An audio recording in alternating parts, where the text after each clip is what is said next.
Howdy, howdy. Welcome on in to the pre-show before the free show. Oh, wrong camera. No, that's fine. We can do wide shot, and we can just see how alone I am over here. Correct. Hello, everybody. Welcome into the pre-show before the free show. I'm Greg. That's Ashley. Couple things. One, if you are a Dave Campbell's Texas Football subscriber and you have not received an email about the subscriber breakfast at State, which is next Saturday, you get in for free. We just need to know how many are coming, so you need to get a ticket. And so it's free ticket, very easy through our friends with Hometown Ticketing. But if you have not received that email, you should have received it this week. If you haven't, I don't know, get into my DMs maybe at Tepper. We'll get you set up. But it's one of those things, as you can probably imagine, since it's free, we only want it to be out for subscribers. And so we're not blasting a link for everybody. You know what I mean? So if you haven't received that email, please go and let me know, and we can make sure you get that taken care of. I had somebody email me today. It's like, hey, I haven't heard the. I think there was maybe a gap in his subscription, which is fine, and those hiccups happen. But we want to make sure that if you are going to be able to come, we want you to come. Yes. And we want to get you set up. All right, Pickle, there's a viral tweet going on right now, and I want you to, and it's something we've weighed in on before. The question is, what was the pinnacle of wealth to you as a child? We've talked about this before, right? Mine is the ice dispenser on the front of the door of a refrigerator. Yeah, that's a good one. Can I read you some of the best responses? Yeah. Okay. TV in the car. Oh my, yeah. I don't know if I had any friends. We had an old TV that when we would go on long road trips, it was like a cigarette lighter TV, stuff that could play VHS tapes. I have seen the Mighty Ducks a million times because of that. I love the Mighty Ducks. TV in the car is one of them. But as far as if you've got a built-in into your car, that's a different level of wealth. Anyone who had cable or internet, for sure. There was a time there where before we had broadband, where we only had the dial-up, and I would go over and my friends were like, oh, you want to get on the Nothing internet? was worse than calling someone who was using their dial-up. Oh my God, it's terrible. Ooh, interesting. If you had a microwave over your stove. Oh yeah, I still think that. We have a microwave over our stove, although it's on the fritz right now. But it's Yeah, my mom actually said that at Thanksgiving because they still, they've been in the same house forever and they still don't have a microwave over the stove. And she walked in and she goes, oh, wow, I like your microwave. It's over the stove. I was like, yeah. Having a trampoline. Oh, yeah, big time. Yeah, big time. My rich cousins had one. We did not. Man. These are where those cousins live? They were in Austin at the time. Now they're in Luling. Chicken. Chicken's rich? Yeah, pretty well off. Chicken. Good call. Having your own room and your own bathroom. Yeah. I always had, my parents, it was very nice. I never had to share a room with my brothers, which was great. But I never had my own. That's not true. You're also the middle child. Usually the younger one ends my up brother, getting it. my Either the older older brother. one gets it. Yeah, my older brother got one. And then at that point, then the younger one gets one because you're close in age. Getting to go to Red Lobster every once so many years. Yeah, we never went to Red Lobster. No. Olive Garden for me. I always was told that Olive Garden was really upper fancy. class. Really fancy. And so now I don't even think about going to Olive Garden because I'm like, I don't know if I want to spend the money to go to Olive Garden. And then I realize I'm like, same price as everything else. Owning a satellite dish. Yeah. Yeah, if you had a satellite dish. Yeah. That was okay, what are you? With the remote that had, everything included on it, the guide, and it could turn on the TV and stuff. Oh, yeah, for sure. Yeah, someone says, as a child, I used to think eating at Olive Garden was a big deal. Counterpoint, still a big deal. Yeah.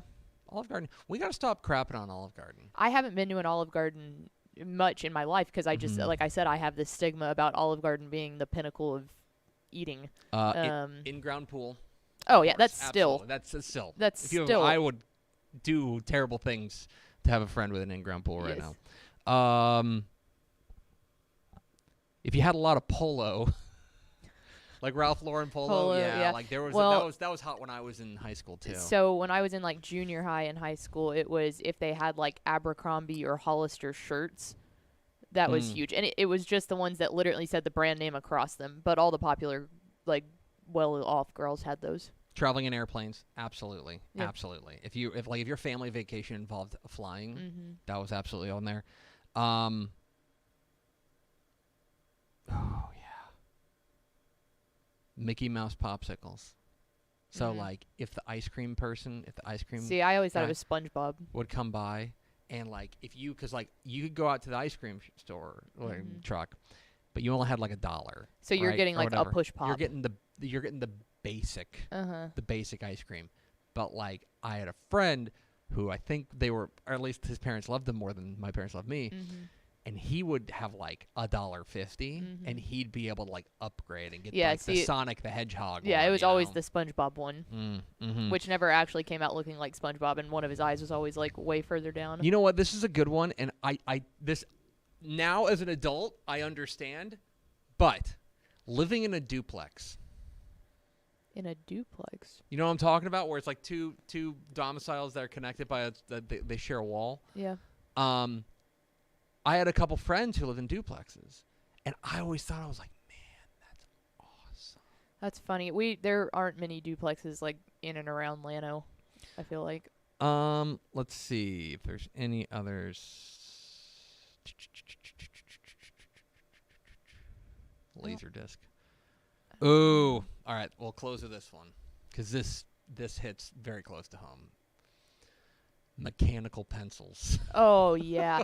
No, you know the mechanical pencil, and you'll know what I'm talking about, but it has the twist eraser that comes out of the top of it, and it's got the little click on the side. Oh. Those were, I mean... How do you compete with that? How do you can't. contend? I'm over crayons. here rocking with it.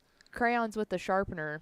Like in with young box. days, if like, you had the box with the sharpener on the back. back. The brand name Crayolas. Crayons, yes. Yeah, the brand name Crayolas. If you had that with the sharpener. Yeah, I was back there with Rose Art that like gets all chunky, and they wondered why I was bad at coloring. Yeah, that hits. Jake won a lot of coloring contests when we were little, and I swear it's because my mom started buying Crayola.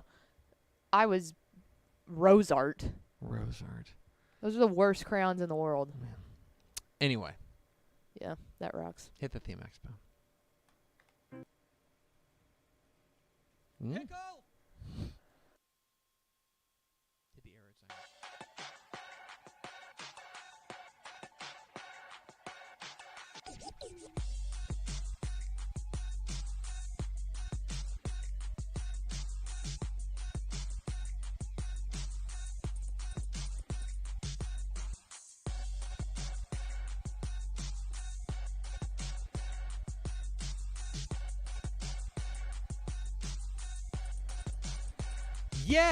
Yes, y'all.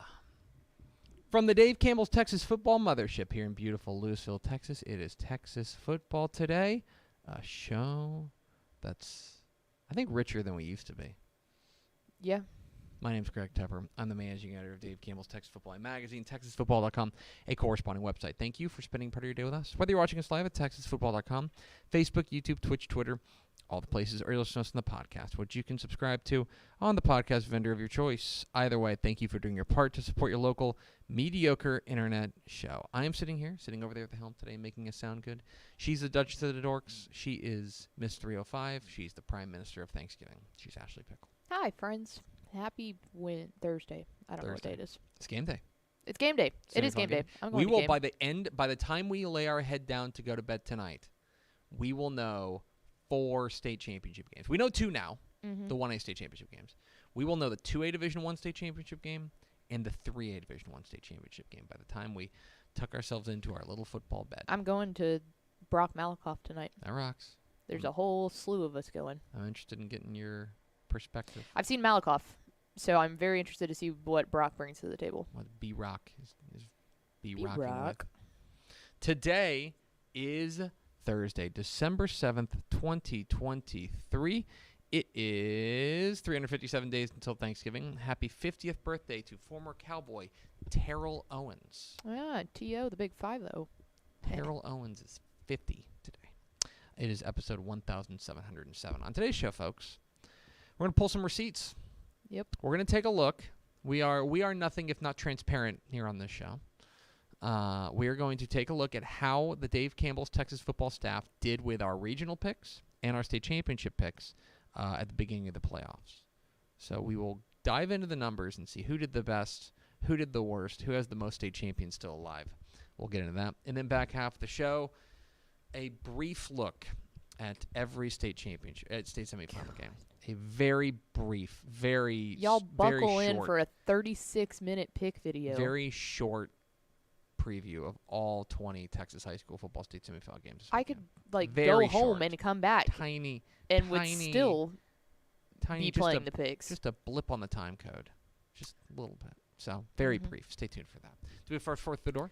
We sure do. Jersey number 69, nice. Joey Hill, Daniel Agnew, and Tony Blaylock. Welcome in, fellas. Welcome in, friends. Sorry, my delicious community coffee was. I was just enjoying it too much. All right, Pickle.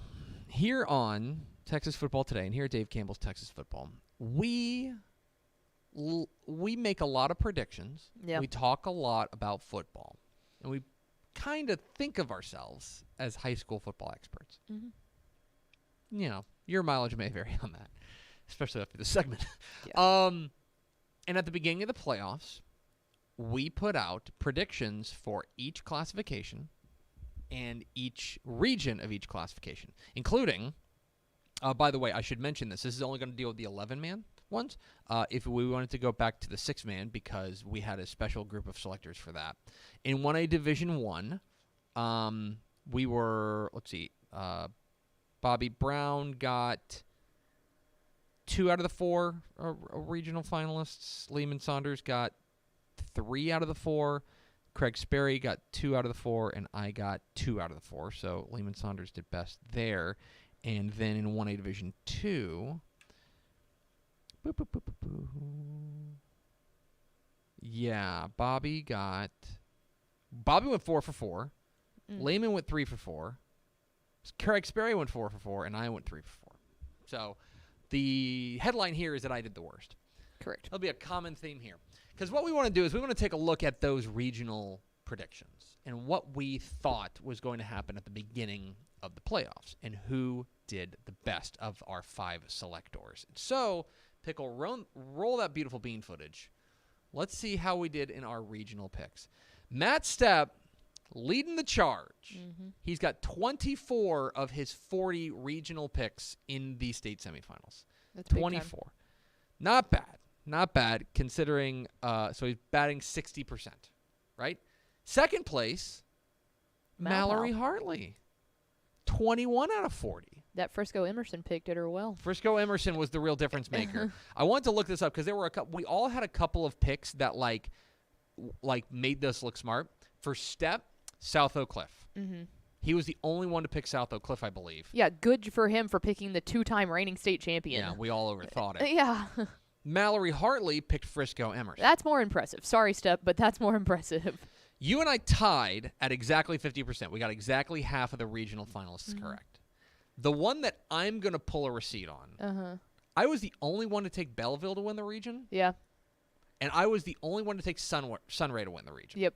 That was the only one. That was the one that I really hit on. You had one, I'm trying to think, that was a little bit off the board that ended up paying off. I don't know. I can't remember what it was. Ishmael went 19 of 40, so he brought up the rear. But he was he took a lot of risks. If you go back and look at it, he had a lot of high variance picks. For example, he had Hitchcock, I believe, winning the region. He had there was 1 in 3 AD2. Oh, he had Harmony winning the region. He had Poth winning their region, right? He took I think a little bit more of a riskier approach to this. So he is right below 50%. You and I right at 50%. Mallory right above 50%. And Matt Stepp leading the way at 24 of 40. But then there's one other way to look at this, and that is because we made those regional picks, but we also made state championship picks. And let's take a look at how everyone's doing. Now, Matt Stepp is leading the way again. 7 out of his 10 state championship picks are still alive. Northshore, DeSoto, Aledo, South Oak Cliff, Canadian, Timpson, and Mart. Mm-hmm. Ishmael Johnson, who did worse on regional picks, is has 6 of his state championship picks alive. For example, you see a couple of the risky ones there. Fort Bend Marshall and Hitchcock, right? But he's still got Duncanville, DeSoto, Aledo, Gunner, Timpson, and Albany. Same thing for Mallory. Mallory's got all 4 of those. She lost with Lovejoy, Bernie, Carthage, and Columbus. And then there's TFT. We are each 5 for 5. We've got 5 alive. 50% the whole we are way. Shooting exactly 50%. Yeah. We have the same 5 teams alive: Northshore, DeSoto, Aledo, Gunner, and Albany. And then the only thing that we had different was 582. Lake Creek. You had Lake Creek, and I had Melissa. Which is funny because that's the region, as you can see there, Step won that out, but that's the region that every single person had a different state championship pick. But you can see there are a couple of common threads, a couple ones that really romped our Carthage. Things. Carthage and Kilgore. Yep. Carthage, Kilgore, and Columbus are the ones that really destroyed a lot of brackets. Same thing goes with Bernie. A lot of us had Bernie. Me and WTF had Bernie winning in 4A Division 1. So, which makes me feel good that at least when we saw the results of those games, we were like, "Oh man, that's a stunner." It wasn't just like we were way out in left field. So there you go. Matt Stepp leading the charge. He's got 7 of his 10 state championship picks alive. He's got 24 of his 40 regional picks still playing football. Mallory Hartley, Ishmael Johnson coming up in second place, and TFT shooting 50%. Right? Hey, we are consistent. I was going to say we have been very honest this whole time that we are mediocre at everything. We have said from the beginning of this show, this is a mediocre internet show, and all we did was prove that we've been telling you the truth the whole time. So honestly, you're welcome. Yeah. I'm very glad that we are on brand. For being so predictable. So there you have it. That is how we've done on our predictions so far. About 50% for TFT. Stepp's doing a little bit better. Well, Mallory's doing a little bit better. This is all... And Ish is probably on balance about 50% too. Yep. Like on balance. So exactly how I would have drawn it up. Sounds about right to me. Anyway, there's our receipts. That's a little bit of transparency here on Texas Football Today. We are Texas Football Today. We're here every weekday at noon on TexasFootball.com. Talking football in the Lone Star State. You can follow us on Twitter at DCTF. Like us on Facebook. Facebook.com/Dave Campbell's. Follow us on Instagram. Instagram.com/Dave Campbell's. And, of course, see us at TexasFootball.com. Coming up here in just a moment, let's break down all 20 UIL Texas High School Ball State semifinal games. But first, a word from these valued partners. I feel like bustin' loose. Bustin' loose. Come on. Get on up. Oh, yeah. Get on up. Bustin' loose when you wanna sing. Bustin' loose, baby, do your thing. Talking about bustin' loose, yeah. Hi, I'm Jennifer Potter, Executive Director of Be Well Texas.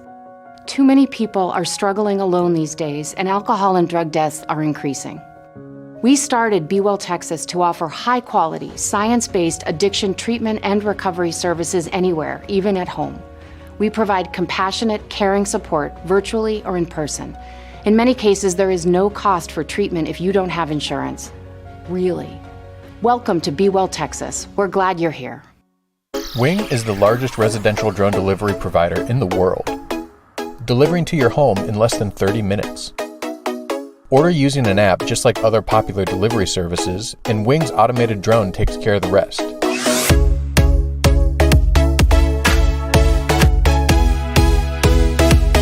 It's fast, safe, and sustainable, and it's now delivering to parts of Dallas-Fort Worth, Texas.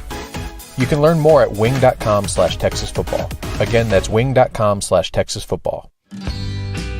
Born and bred in Texas hits a little different, as it should. Texas loves doing business with fellow Texans. VCR now takes its Texas roots as seriously as its many partnerships with schools and universities around the state. It's also why we're so proud to promote our brand in the pages of the Texas Bible, Dave Campbell's Texas Football, and on the airwaves of Texas Football Today. Driven by producing quality broadcast video, state-of-the-art audio, and LED video scoreboards at affordable prices, VCR now makes sure to listen to your needs in its athletic department before recommending the next best steps. Building great products is our business, and it's our focus on building meaningful long-term partnerships with our clients that sets us apart. From our 24/7, 365-day help desk, the training lab in our hometown of Red Oak, or our sports marketing business plan that puts money back in the hands of our athletic departments we support, VCR Now is built to last. Reach out to us today at info@vcrnow.com or by calling 855-GO-VCR-NOW. Again, that's info@vcrnow.com or by calling 855-GO-VCR-NOW. All right. So we're going to do something a little bit different here. So the state semifinals start tonight, 5 o'clock actually. Businessman special between Toller and Stratford. And we're going to preview all 20 games. But that's going to be the last thing we do on the show. Mm-hmm. And so we're going to fast forward. We're going to flip-flop final thoughts to, what's the word I'm looking for? Not final Median thoughts. Yeah. Thoughts before a big segment before we roll the credits. So here with America's second favorite segment, Final Thoughts, is Ashley Pickle. Coming up at 2 o'clock today, if you're interested. So you're about to hear Tepper's predictions, but if you're interested in hearing Mallory and I's for every single state semifinal game, we will be doing that on our big state semifinal preview of WTF. So join us wherever you're watching now at 2 o'clock. 2 o'clock, WTF.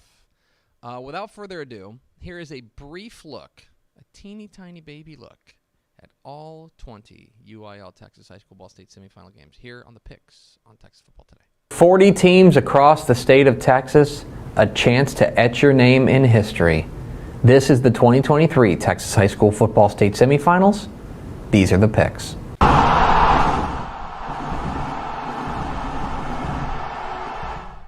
Welcome into the Picks, your guide to the Texas High School football weekend. My name is Greg Tepper of Dave Campbell's Texas Football and TexasFootball.com. Thank you so much for tuning in, and welcome to the state semifinal round of the 2023 Texas High School football playoffs. There are 40 teams with state championship dreams that are left remaining in the playoffs. That does not count, by the way, the 4 teams that have already punched their ticket to AT&T Stadium in the 1A state championships. Congratulations to Gordon and Westbrook, who will square off in the 1A Division I state title game, and to Benjamin and Oglesby, a first-timer through to their first state championship game in the 1A Division II title game. Congratulations to them. They get the week off. They get to play next Wednesday at AT&T Stadium. But that leaves us 20 games, 20 tickets to be punched to AT&T Stadium, and 20 hearts to be broken.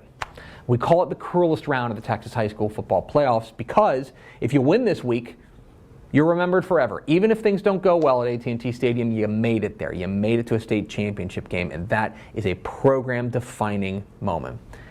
If you don't, though, if you lose this week, that's tough. There's 20 games across the state, 40 teams with eyes on AT&T Stadium. We will go through every single game in this very brief video. Do not check the timestamp. We start in Lubbock. 6 o'clock Thursday night at Lowry Field in Lubbock. It is a 2A Division II state semifinal matchup between the Sunray Bobcats and the Albany Lions. It's the defending state champs against a relative upstart in Sunray into their first state semifinal since 2003, and actually in the 5th round of the playoffs for the first time in program history. And there is no doubt about who is the straw that stirs the drink for Sunray. It is quarterback Armando Luan, who is out of control, folks. 8 total touchdowns last week in their blasting of Clarendon in the regional final. They were exceptional. And by the way, do not overlook their defense as well, which has gotten better every week. Defensive lineman Julio Viedo leads the way for this Bobcats defense. They've got a tall task this week to knock off the defending state champs in Albany, who just mowed past Collinsville last week. And the defense, led by Jackson Holm, was just outstanding. This defense is so sound. They don't miss tackles. And that's the thing that really impresses me. They play as a unit, they fly to the football, and when they get there, they strike you and they get you to the ground. It is really fun to watch. Not to mention their offense. With Adam Hill, their running back, when he gets going downhill, he is really hard to stop, and this offense is really hard to stop. Their quarterback, the lefty, Chip Chambers, has grown into the role as well, and he is a real additive to victory for them as well. This game comes down to, can Sunray find a way through what has been an outstanding Albany defense, and can that Sunray defense continue to play up to its paper? I think that Armando Luan may have some magic left in him, but I think that Albany's got to be your favorites. I think playoff pedigree matters, and Albany's got the advantage there. I think the Lions go back to AT&T Stadium to defend their crown. 7 o'clock Friday night at Crusader Stadium in Belton. It is a 2A Division II state semifinal between the Mart Panthers and the Chilton Pirates. This is actually a rematch of a quarterfinal back in 2021, if you remember back then when these two teams were both in Region 3. Mart has been their normal dominant self through Region 3 play. They've won their first 14 games of the season by an average margin of more than 40 points. They have been absolutely outstanding, but last week against Lovelady, they ran into some trouble. They were down 20-10 at halftime before hitting the Jets in the second half and rattling off, let me check my notes, 47 straight to win the game going away. The running game is really good with J.D. Bell and DeMontrell Medlock. The defense has stepped up in a big way with Abram Ross and company. But did Lovelady write a little bit of a script that Chilton can follow? They're certainly capable of running the ball with DeCorian Evans. This Chilton offense looked fantastic in their win last week to make it here over Falls City. They've also got a dual threat quarterback in Isaiah Red. He has been fantastic, and I think their defense is playing their best football right now. This is an interesting matchup. Now, Region 3 has typically dominated Region 4 in games like this, specifically Mart when they've been in Region 3. But Chilton has a number of weapons, especially Evans and Red, that I think can really challenge Mart. Can they find enough traction on this Mart defense, and can Mart find a way, a counterpunch like they did last week against Lovelady? This game's interesting. I do think that playoff pedigree again matters, and Mart has that in buckets. I think the Panthers are heading back to AT&T Stadium.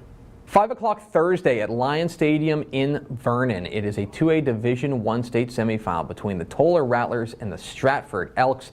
And if you like your football mean and nasty and physical and hard-hitting, welcome to this ball game, because this game is going to be all of those things and more. These two teams are a lot of fun to watch. They've been dominant, coming off of dominant wins last week, and they each have a player that I think embodies what their entire team is about. For Toller, it's running back Peyton Brown, who is a enormous, throttling running back there, a guy who is a bulldozer, and a guy who you just get tired of tackling. Peyton Brown is such a menace back there because he's so big and physical, and he runs with such authority. That is going to be a real challenge for the Stratford defense. Now, on the other side for Stratford, you've got Bryce Braden, their quarterback and linebacker, and he is a moose. Okay? He's just a big, thick dude who comes through with big plays on both sides of the ball. He is their leading passer, rusher, tackler, sacker, and tackles for loss guy.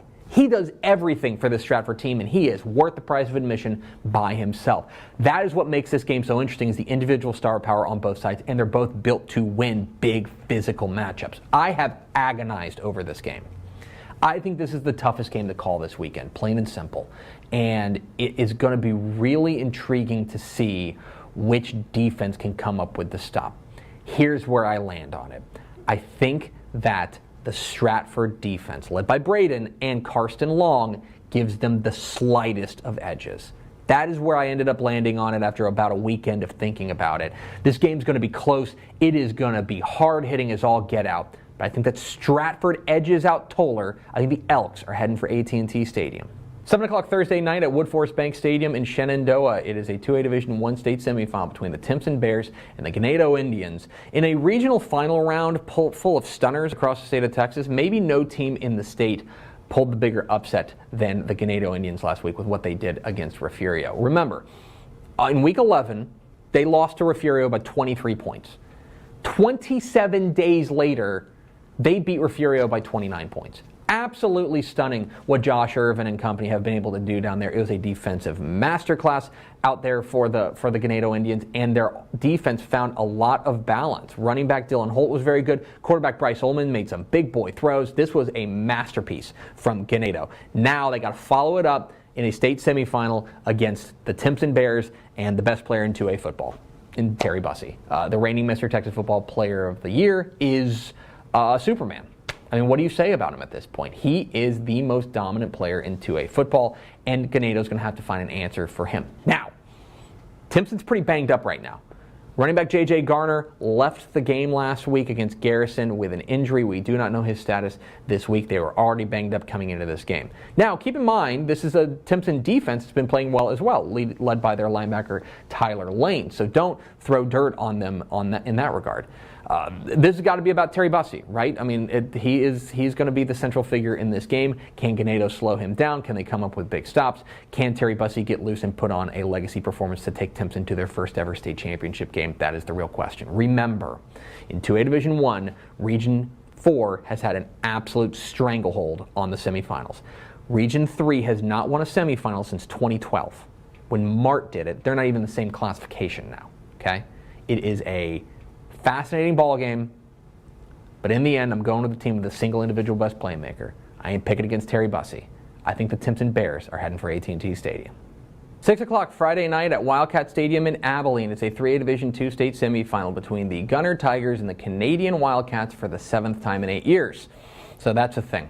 This is a game we've been waiting for since the final gun of the title game last year. Both teams are undefeated. Both teams have been absolutely dominant. Both teams have won their games by a combined average of 53 points per game. It is Judgment Day in 3A Division II. It's what it is. Canadians got the #1 offense in 3A Division II, led by quarterback Cameron Cavalier, outstanding wide receiver in Luke Flowers, big-time running back in Caden Crooks, and their defense has been excellent as well, led by linebacker Wyatt Davis. Gunner has got one of the most exciting playmakers in 3A football in Walker Overman at the quarterback spot, a wide receiver out wide in Cannon Lindbergh, and their defense has the #2 scoring defense in all of 3A Division II, led by Braden Hinton. So, how do you split these two teams, right? This is the $64,000 question. The winner of this game is going to be, in my opinion, the heavy favorite to win the 3A Division II state championship game. I am a little concerned about Gunner's defense. Last week, Jacksboro kind of lit them up a little bit, hung 33 points on them, which is the first time they've really been touched up this year. Canadian has a better offense than Jacksboro, so that is something to keep in mind here. But in the end, I think the X factor in this game is Walker Overman, the quarterback for Gunner. I think he is the single individual most dynamic player in this game, and he has the ability to come up with 1 or 2 extra plays to win it. Now, something to keep in mind in this game. I am wrong a lot on this game.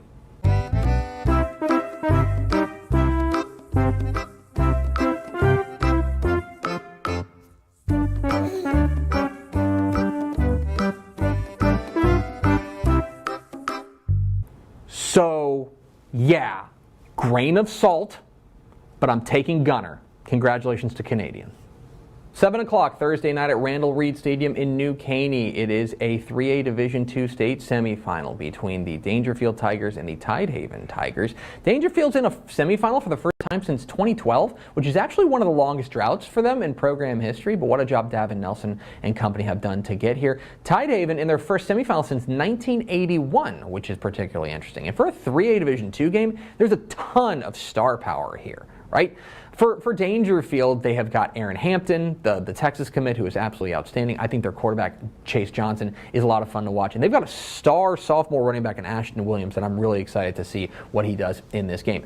On the Tidehaven side, they've got Joseph Dodds, the Baylor commit, who has been one of the most reliable running backs in all of Texas high school football this season. He is a lot of fun to watch, and they needed every bit of it in their come-from-behind win in the regional final last week. This game is really interesting stylistic clash.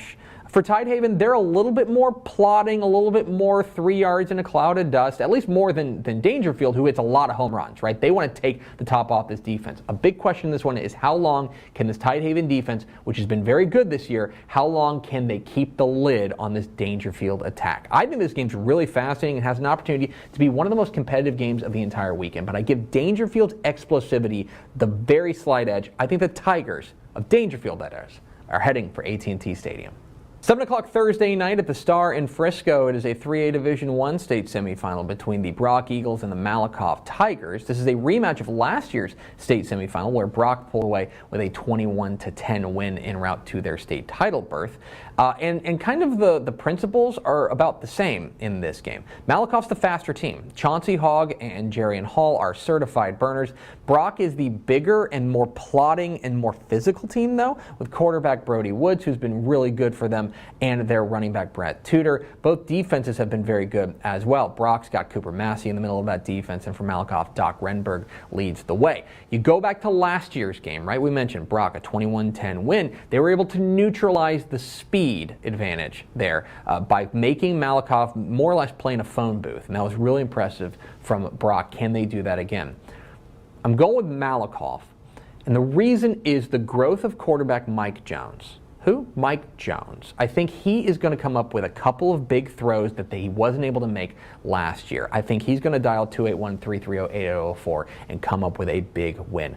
This game is close like it was last year, but I think the result is different. I think Malakoff is heading for AT&T Stadium. 7 o'clock Thursday at Cy-Fair FCU Stadium in Cypress. It is a 3A Division I state semifinal between the Franklin Lions and the Edna Cowboys. Hey, do you remember at the beginning of the playoffs when the Dave Campbell's Texas football crew did predictions and none of us picked the two-time defending state champions to win their own region? Oops!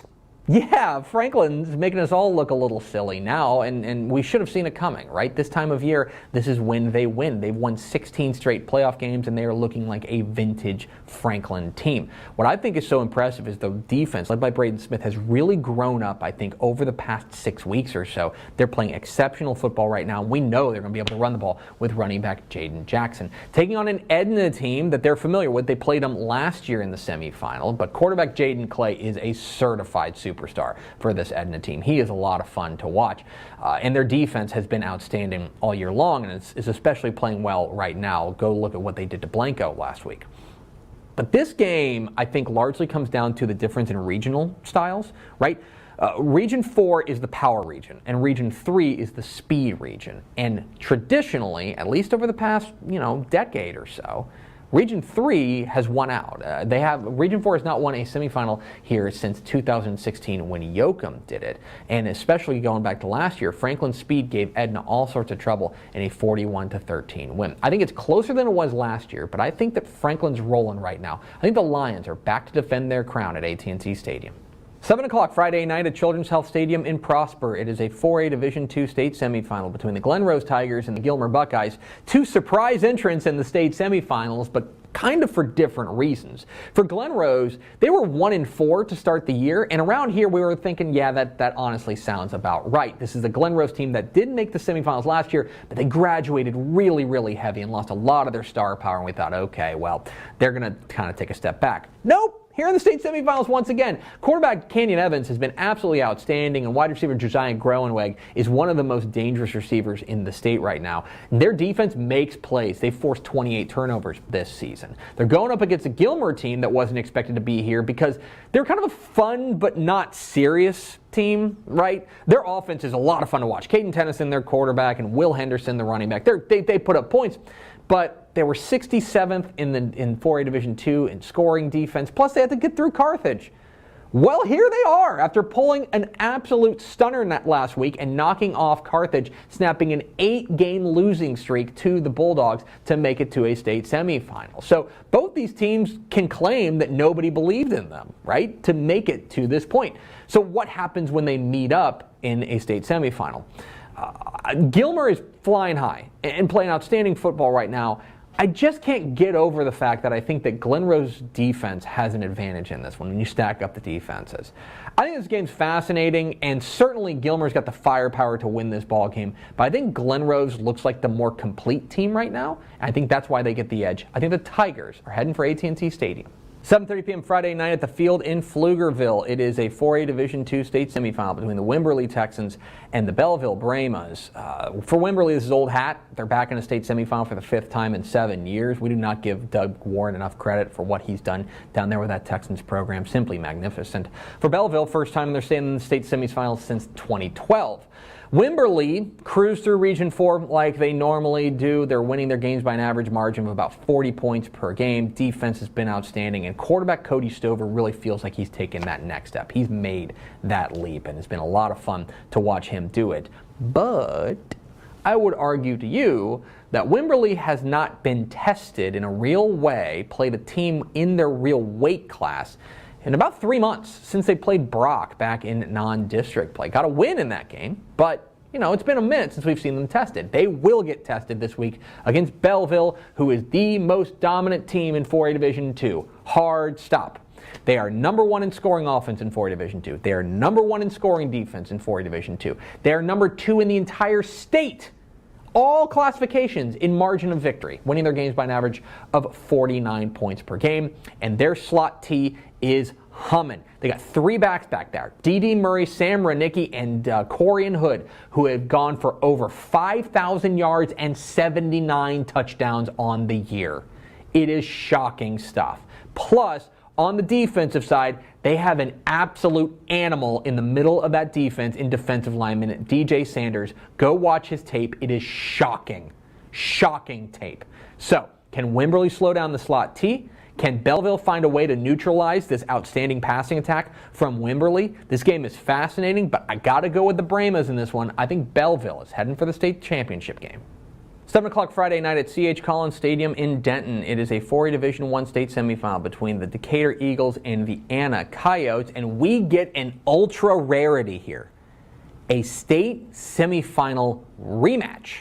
That's right, these two teams played in week 1 when Anna took a 37-30 win over Decatur. And both teams have changed and grown, but that's just really interesting that they're going to be seeing each other once again on the biggest stage. For Anna, we had big questions coming into the year because they were replacing an FBS quarterback and a do-everything running back, but they've done that in a big way because quarterback Ziondre Williams has been unbelievable. Wide receiver Jacob Emerson has emerged as a huge threat in the passing game, and the running game with Edward Chumley is dangerous as well. Going up against a Decatur team that is getting its legs underneath them with running back Nate Palmer. He is just such a superstar. He was out with a number of games due to injury, but he is back with a vengeance, and they're starting to get that feeling of like a team of destiny type thing there in Decatur. Go look at what they did to break the hearts of Brownwood last week if you want to see what I mean.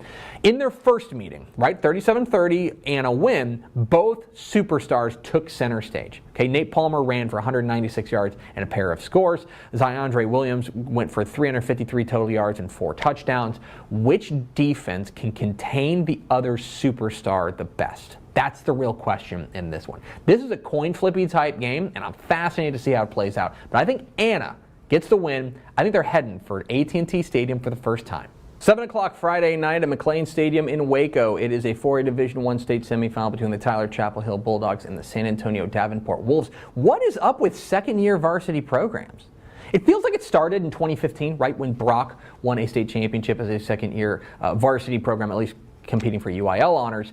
And then you had Albany Shadow Creek win a title in 2019, Katy Pato won a title in 2021, and now Davenport into a state semifinal in their second varsity season. Remember, we thought they were going to take a step back. Like, they were losing their running back, Shaston Golden.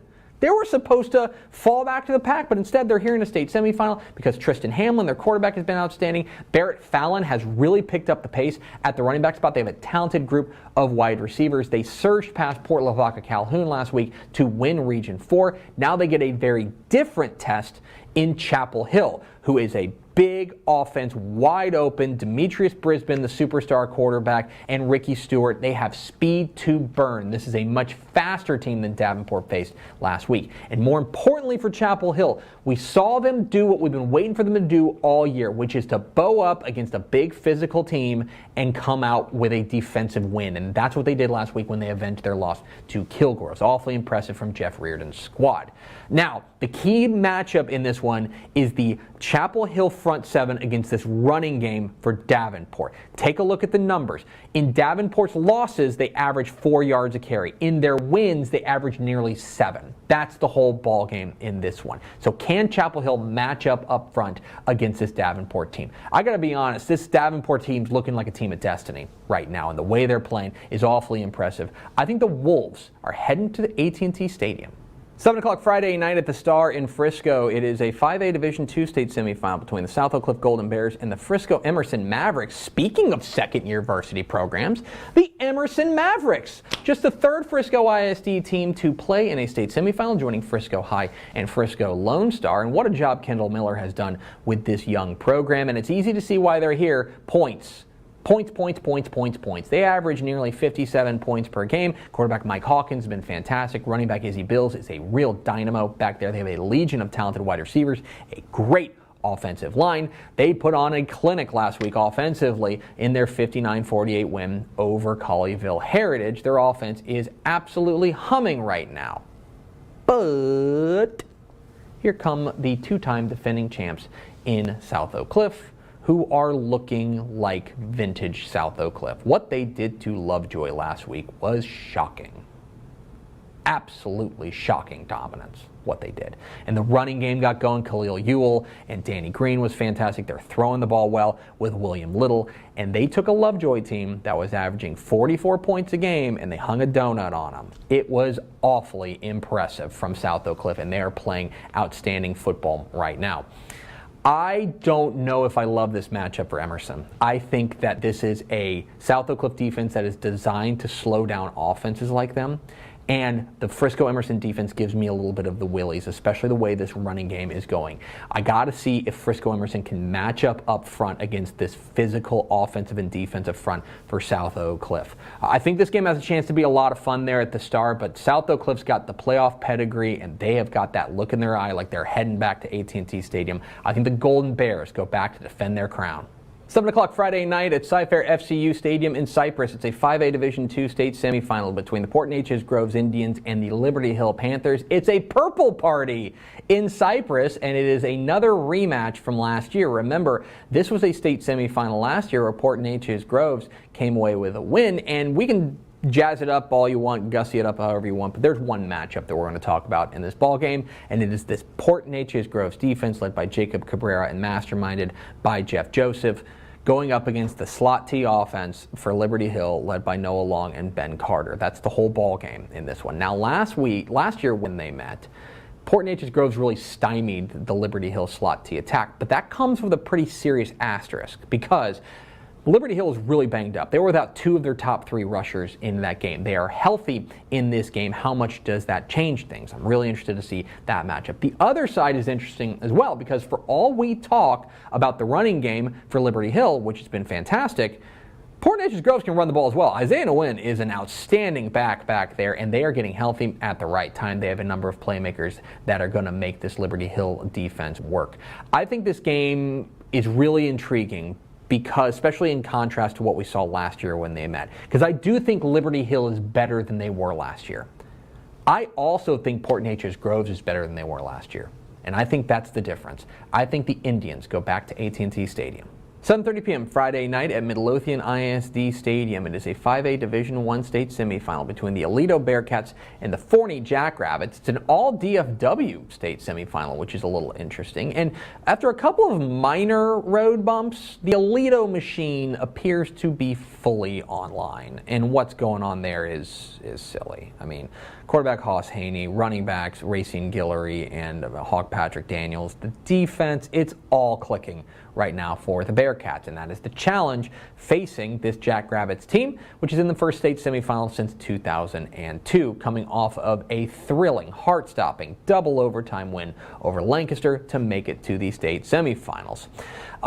If Forney is going to pull off the stunner, and make no mistake, it would be a stunner if they knocked off Aledo. The path is, in my mind, getting Aledo into a track meet and getting Javian Osborne, their outstanding running back, and quarterback Kyle Crawford going, get this game into the 40s and see if you can make a couple of big defensive plays. But plain and simple, I don't think Aledo's defense lets it get there. And for all the talk about the offensive firepower they've got, I think their defense is starting to stand on its head as well. I think this game's a little interesting, especially if Forney can get that offense cooking, but I think Aledo has eyes on AT&T Stadium. I think the Bearcats make it back to the title game. 7 o'clock Friday night at Buccaneer Stadium in Corpus Christi. It is a 5A Division I state semifinal between the Smithson Valley Rangers and the Brownsville Veterans Memorial Chargers. It happened. A Rio Grande Valley team is in a state semifinal for the first time in 20 years after Brownsville Vets storms back from a 21-point fourth quarter deficit to stun Corpus Christi Miller and make Rio Grande Valley history. What an unbelievable job by first-year coach J.C. Ramirez.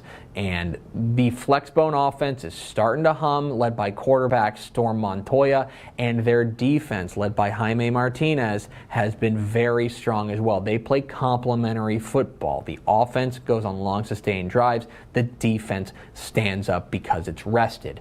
If they're going to become the first Rio Grande Valley team to play for a state championship since 1961, they will have to go through one of the most pedigreed programs in San Antonio in Smithson Valley, who is through to the state semifinal after a thrilling come-from-behind win over A&M Consolidated. And Larry Hill, the longtime coach there at Smithson Valley, we know what his teams are about. They are about defense, and it's been a defensive masterclass here from them lately, led by Jackson Maynard up front. They've got some explosivity offensively as well with Freddie Dubose. If Brownsville Veterans Memorial is going to pull the upset, and it would be an upset, plain and simple, the path through it is going to be ball control. They have to keep this ball away from Smithson Valley, go on long sustained drives, and lean on their defense to come up with stops. In the end, I think Smithson Valley's too good, plain and simple. I think they are one of the most talented teams in all of 5A Division I, and I think the Rangers are heading for AT&T Stadium. 2 o'clock Saturday at Eagle Stadium in Allen. It is a 6A Division II state semifinal between the DeSoto Eagles and the South Lake Carroll Dragons. Two big brand name DFW powers collide, and it is going to be a lot of fun, specifically because both these teams are playing their best football right now. South Lake Carroll is coming off of avenging their only loss of the year. They turned a 17-point loss to Byron Nelson into a 49-point win. Yeah, and for all we talk about South Lake Carroll as quarterback factory, just see who's coaching them right now, this is a team that, even as good as Graham Knowles, their quarterback, is, they are at their best when they are running the ball with Riley Wormley and Davis Penn, because their running game feeds their defense, and they are playing lights out right now. This is a lot of fun to watch this South Lake Carroll team. For DeSoto, they are also playing their best football right now. Last week, they just absolutely throttled district rival Cedar Hill to make it here to the state semifinals. And we need to start talking about Tiger Ryden, their running back, I think being perhaps the most impactful player in 6A football. What I mean by that is he was injured for a decent part of the season, and while he was injured, this DeSoto offense was really good, and now with him back, they just seem like they're on a different level. Quarterback DJ Bailey is playing better. Marvin Duffy, the other running back, is playing fantastic. They got a bevy of wide receivers out wide, including the superstar freshman Boobie Feaster, and the defense is flying around right now. This game is really interesting. Can DeSoto stop the run? That's a big question. The other question for me is, how much does South Lake Carroll have left in the tank? Because that was a big emotional win last week, they've got to reload and get ready for the defending champs. I think this game is going to be a whale of a ball game, but I think they got to go with the defending champs. I think DeSoto moves on to the state championship game. 4 o'clock Saturday at McLean Stadium in Waco. It is a 6A Division II state semifinal between the Humble Summer Creek Bulldogs and the Cibolo Steel Knights. When the Division II bracket came out, right back at the beginning of the playoffs, I think we all looked at all of the power kind of shifting to the D1 bracket, especially in Region 3 and Region 4, and we were like, who's going to step up? Well, both these teams have stepped up in a big way and grabbed their regions by the horns, and it's been really fun to watch. For Cibolo Steel, they won a gritty game over Dripping Springs last week, and there is no doubting the talent on this team. Quarterback Chad Warner, wide receiver Jalen Cooper. They were able to run the ball pretty well with Jonathan Hatton last week, and they have dynamite players in the secondary, especially Alvin Williamson. This is a really fun Cibolo Steel team to watch when they're hitting on all cylinders, and they appear to be doing that right now.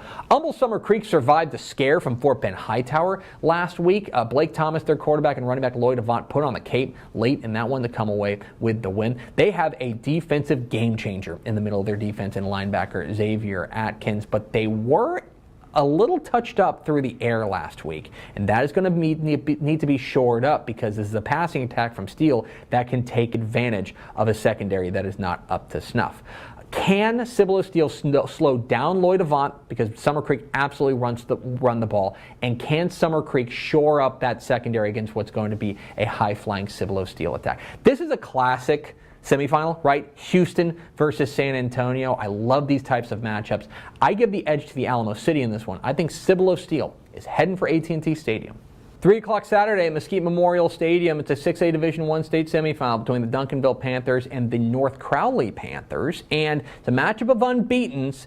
And if you want a game with dudes, this is a game with dudes. Okay? The talent level in this game is absolutely insane. This is a North Crowley offense that really feels like it's in full bloom right now. Quarterback Chris Emerson has been fantastic. Running back Ashton Cyril, he has a knack for breaking off that back-breaking run. He is a lot of fun to watch. For Duncanville, you know the dudes they've got, right? Colin Simmons on the defensive side. Quarterback Keelan Russell's been fantastic. DeCorian Moore outside. Caden Durham at the running back spot. That big offensive and defensive line is so menacing.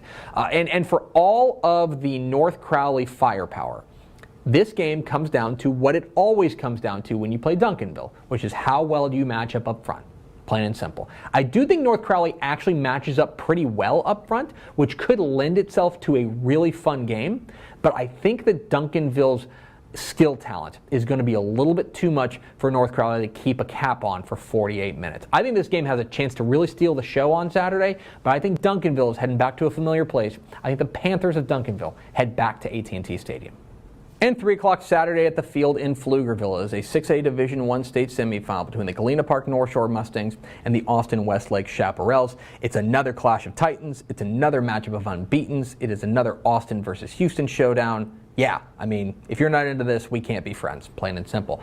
Austin Westlake rumbled past rival Lake Travis last week on the strength of what they always do, which is running game with Jack Kaiser and their outstanding defense led by Elliott Shaper. Now, I think their quarterback, Reese Wise, has really grown into the role, but make no mistake, Kaiser is the heart and soul of that team, and their defense is what they're always going to lean on with Coach Tony Salazar at the helm. They are fourth in scoring defense in all of Class 6A. Taking on a Galena Park North Shore team that also won a rematch last week when they knocked off Atascocita, and the talent here is unmistakable. Right? When you take a look at Caleb Bailey at the quarterback spot, a legion of outstanding wide receivers, DeAndre Hardiman running the ball, and a staggeringly talented defense led by Devin Sanchez out wide. This team is really fun to watch. But we do need to talk about something with North Shore, which is something we haven't had to talk about with them for about the past 5 years, which is inconsistency. Plain and simple. Go look at the first half of 3 of their first 4 playoff games, right? They were up 14-7 on Deer Park at halftime in the first round, okay? They were knotted up with Clear Springs at 14 in the second round, the second round. And then last week, they were down to Atascocita 14-6 at halftime. Now, in all 3 of those games, they hit the Jets in the second half and outscored their opponents 90-28 to pull away. But that is something to keep an eye on, because if they start slow in this one, that could be trouble for them. That said, I think that what has been consistent for North Shore has been that defense. And that is where I think they have a pretty sizable advantage when they match up against the Westlake offense, which has been a little bit fits and starts at times. I think this game is really interesting just because of the brand names involved, but North Shore, I think, is a deserving favorite. I think the Mustangs head back to AT&T Stadium. And those are the picks. I picked all 20 state semifinal games this weekend, and now you can let me know, what am I wrong about? Leave comments down below. Don't forget that subscribe button. Follow us on Twitter at DCTF. Like us on Facebook, facebook.com/Dave Campbell's. Follow us on Instagram, instagram.com/Dave Campbell's. And of course, see us at texasfootball.com, where you can find complete coverage of the 2023 Texas High School Football Playoffs and the 2023 Texas High School Football State Championship games at texasfootball.com. Thanks for watching. Enjoy the state semifinals. We'll see you.